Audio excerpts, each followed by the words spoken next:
Olá, internauta, eu sou Ayrton Rezende do RDTV.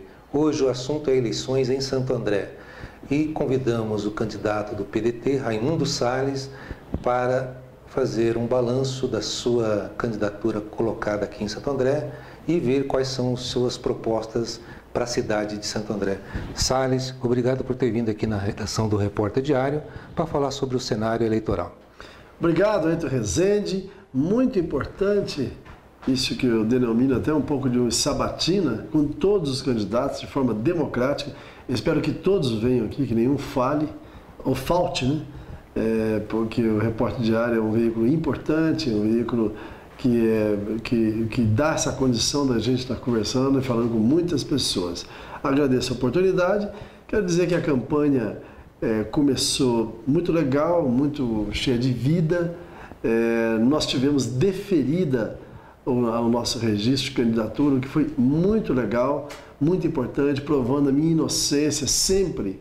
Eu já tinha ganho no TSE, no Tribunal Superior Eleitoral, uma representação que teve eleitoreira contra mim, e novamente o juiz e o promotor de justiça de Santo André me consideraram ficha limpa. Eu sou ficha limpa, fui considerado pela justiça em todas as instâncias. Agora, é um direito do adversário entrar, evidentemente, com pedidos de impugnações. Você veja que o Aidan teve 7 pedidos de impugnações, né, nessa eleição agora. O Bonomi teve uma do próprio Ministério Público. Então, isso é absolutamente natural da política, se as pessoas tiverem compreensão e não explorarem isso de forma tão maldosa como foi comigo. Primeiro mês de campanha maravilhoso, um começo de mês também de organização, um momento em que a gente para as arestas, né? E agora é rua, e falar com o povo, com você. Ok. Salles, você está dizendo que já está 1 mês e 5 dias, né, de campanha. Qual o balanço que você já faz? Você já consegue enxergar que a população já conhece os candidatos colocados na eleição? Não reconheço isso, não. Eu acho que a grana do PT, a candidatura da grana do PT e a do Aidan, são 2 candidaturas importantes, você entende? São 2 candidaturas que de fato também têm um espaço na sociedade andreense, e eu acho que eles estão abrindo espaço, até porque eles têm mais poder econômico, mas eu estou vendo na sociedade uma profunda rejeição nas propostas, tanto no grana do PT como no Aidan. E eu vejo que há um espaço para construir a terceira via. Nós estamos nessa proposta de criar a terceira via, uma opção ao eleitor de Santo André. Salles, nas suas abordagens, quais são os temas que você utiliza para iniciar uma conversa no convencimento do eleitor em Santo André? Em primeiro lugar, a gente fala da boa nova, da possibilidade de opção de uma candidatura pelo PDT e pelo PSDB. Essa união do trabalhismo com a social-democracia foi algo importantíssimo aqui em Santo André. O apoio do Paulinho da Força, do Martinha e do governador Geraldo Alckmin foi decisivo, tem sido decisivo para nós aqui em Santo André. Eu acho que essa construção política foi muito importante. Nós estamos aí ainda para ir para a rua de forma definitiva, mas essa semana a gente começa a ir para a rua e falar com o povo. Ok. Vamos discutir um pouquinho sobre algumas ações do seu governo, caso eleito prefeito. Você vai privilegiar a periferia de encontro com o centro ou vice-versa? Olha, a gente tem que fazer opções para governar. Santo André tem sofrido demais, em especial na sua periferia. São 200 mil pessoas que estão morando em áreas não regulamentadas ou não regulares, imóveis não regulares. São 64 mil imóveis que, como eu tenho fontes do CDHU, que mostram que essas pessoas moram em áreas não regularizadas. Mais do que isso, quase 4.780 pessoas moram em área de risco. Ou unidades que moram em área de risco, são mais pessoas, inclusive. Aproximadamente aí, nós estamos falando de 20 mil pessoas que moram em área de risco. Nós precisamos fazer uma opção. A minha opção será pela periferia, pela urbanização dos núcleos. A minha opção será o povo de Santo André, que tem sofrido muito com este governo. Um governo que tinha muitas expectativas, especialmente na área da saúde. As expectativas que foram depositadas no médico eram enormes. Você imagina o seguinte, aquele que é médico, aquele que dizia que se é capaz de fazer algo dentro de um segmento que ele entendia, não foi capaz de fazê-lo, quanto mais em outra área. Tá. Ou seja, casa de ferreiro, espeto de pau. Voltando um pouquinho à questão você falou áreas de risco, que tem aí 20 mil moradias como déficit na cidade. Qual o seu planejamento de construção de casas ou de habitações em Santo André? Olha, há previsões do CDHU, o maior investidor em obras habitacionais em Santo André foram o CDHU. Foi ou é o CDHU. 2.670 unidades entregues nesse período. 540 milhões para ser investido até 2015. O maior projeto habitacional do estado de São Paulo encontra-se aqui em Santo André. O governo do estado foi fabuloso com a cidade de Santo André. E nós temos condições de ampliar mais ainda, porque nós representamos o governo do PSDB, ou junto com o PSDB, representando o Alckmin aqui em Santo André, através da candidatura PDT-PSDB. Mas qual é a sua projeção de construção de casas? A projeção é utilizar esses 540 milhões de reais no sentido de fazer pelo menos as 4.500 unidades de área de risco. Nós temos que tirar as pessoas de área de risco. Okay. Isso é fundamental e é prioritário. Não deixar, o nosso objetivo, zerar o déficit habitacional na área de risco. Na área de risco. Nós não podemos permitir que pessoas morram por conta, evidentemente, da falta de ação ou pela omissão do governo. Você já disse sobre a periferia, mas de qualquer forma o centro também é uma área importante. Quais são as suas ações para o centro de Santo André? Por exemplo, tem uma questão que já dura alguns governos, que é a questão da cobertura da Oliveira Lima. Você vai concluir esta obra? Mais do que isso. Quero dizer uma coisa, o centro precisa ser revitalizado, precisamos colocar cultura no centro. Eu, há pouco tempo, acompanhei uma das reportagens locais e vi como a Oliveira Lima está abandonada. Os chafarizes secos, as coberturas amareladas, vazamentos. Isso é parte só do desastre que foi esse período da administração. Mas mais do que isso, eu quero lhe dizer uma coisa. As 14 câmeras que tinha ali à disposição, vezes funciona, vezes não funciona. Não funciona, né? Tudo bem. Mas eu chegava aqui no repórter diário, telespectador, parece incrível a sua pergunta. 5 moças me pararam aqui na porta e disse: prefeito, me permita chamar de prefeito porque nós vamos votar no senhor. Nós não aguentamos mais o volume de furtos de carga nessa rua, na sua rua aqui. Uhum. Os comerciantes não aguentam mais o desespero. A Santo André agora custa mais caro entregar carga por causa do frete. É ladrão demais no centro. Precisa ter um monitoramento do centro 24 horas, uma central de inteligência monitorando, pondo uma guarda civil metropolitana aqui, diretamente com isso. Foi nessa oportunidade que eu observei isso. Fora as enchentes, nós precisamos rebaixar a calha do Tamanduateí para evitar as enchentes aqui. Porque o Tamanduateí tem 23 afluentes de córregos e o assoreamento dele durante esses 30 anos fez com que quase 3 metros de detritos fosse depositado no Tamanduateí, fazendo com que ocorresse as enchentes das várzeas, inclusive no centro de Santo André. Também sobre o centro tem uma obra em andamento que é bastante polêmica, que é a reforma do Cine Teatro Carlos Gomes. Qual é a sua opinião sobre esta obra? É a única obra que o gestor público não pode fazer sozinho.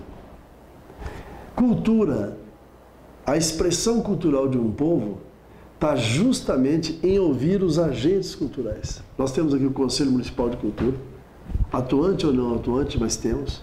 Temos que ouvir as pessoas que evidentemente estão no meio da cultura e definir o melhor caminho para o Cine Carlos Gomes. No meu modo de entender, é restaurar ele nas condições e na forma que ele existiu. Porque, de fato, o governo do PT e este governo destruíram o Carlos Gomes. Ok. Vamos voltar para temas mais abrangentes, como a questão da educação. Você já havia dito que tem um objetivo de municipalizar a educação na cidade. E agora que você tem o apoio do governo do estado, isso é possível acelerar? Não. Me permita uma correção, meu querido Ayrton. Eu não disse municipalizar, eu disse criar as escolas técnicas municipais. Dar profissão, dar um caminho para o jovem, dar a possibilidade do jovem da periferia ter uma profissão. Você é contra a municipalização? Não, não é essa questão de ser contra ou a favor. Eu acho que a sociedade tem que discutir a questão da municipalização. Em São Caetano deu certo, o modelo deu certo, em São Bernardo deu certo. Você pega o Alcina Feijão, por exemplo, em São Caetano, é uma escola referência. Porque é evidente que se o município toma conta diretamente da escola, o cuidado é maior, porque você tem vereador, a população, o prefeito. Entende? Vejamos a experiência do Dr. Dib em São Bernardo, que o orçamento das escolas era realizado, ou na oportunidade era realizada, justamente pelas APMs, Associação de Pais e Mestres. Entende? Então é o seguinte, ele dava a verba no começo do ano e ela cumpria um orçamento no sentido de dar manutenção das escolas. Em tese você é a favor? Não. Você está dizendo em tese o quê? A municipalização da educação. Ela tem que ser discutida com o setor da educação como um todo. O que eu vou fazer é diferente. Eu vou criar as escolas técnicas municipais, independente das estaduais.